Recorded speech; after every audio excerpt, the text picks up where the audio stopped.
હારીજ નગરપાલિકાના પૂર્વ પ્રમુખ અને હારીજના ઉદ્યોગપતિ સ્વર્ગસ્થ મહેતા અનિલ કુમાર છોટાલાલના સ્મરણાર્થે સમરસ એકતા બ્લડ ડોનેશન કેમ્પ યોજાયો હતો। છેલ્લા 5 વર્ષથી પ્રતીક મહેતા અને જીગર મહેતા દ્વારા બ્લડ ડોનેશન કેમ્પનું આયોજન કરવામાં આવ્યું છે, જેમાં તમામ સમાજના યુવાનો, વડીલો, મહિલાઓ રક્તદાન કરે છે। હારીજ ખાતે છેલ્લા 5 વર્ષથી દર વર્ષે આયોજન કરવામાં આવે છે। કોમી એકતા, ભાઈચારાના દ્રશ્યો જોવા મળ્યા હતા।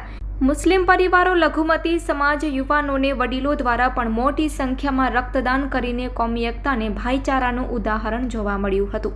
આ કાર્યક્રમમાં સમી સંખેશ્વર, હારીજ, રાધનપુર અને અન્ય જિલ્લામાંથી પણ દરેક સમાજમાંથી રક્તદાન દાતાઓ દ્વારા રક્તદાન કરવામાં આવ્યું હતું।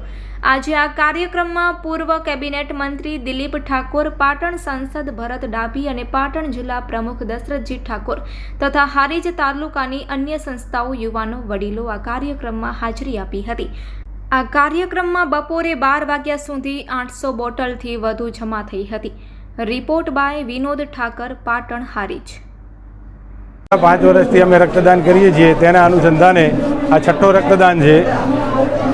રક્તદાન છે અને આ વખતે અમે સર્વ સમાજ સાથે 1000+ બોટલોની ટાર્ગેટ રાખ્યો છે અને એના અનુસંધાને આજે 18 વર્ણ, દરેક ધર્મના લોકો આજે ખૂબ મોટી સંખ્યામાં અહીંયા જોડાણા છે અને રક્તદાન અત્યારે ચાલુ છે। તો અમને એવી અપેક્ષા છે કે અમે અમારા પૂરેપૂરા જે રેકોર્ડ અમારે કરવો છે એ રેકોર્ડને અમે બ્રેક કરી શકીશું અને આ વખતે અમે 1000+ બોટલો લોહીની, રક્તની એકત્રિત કરી અને આ સમાજને એક નવું દાન આપી શકીશું।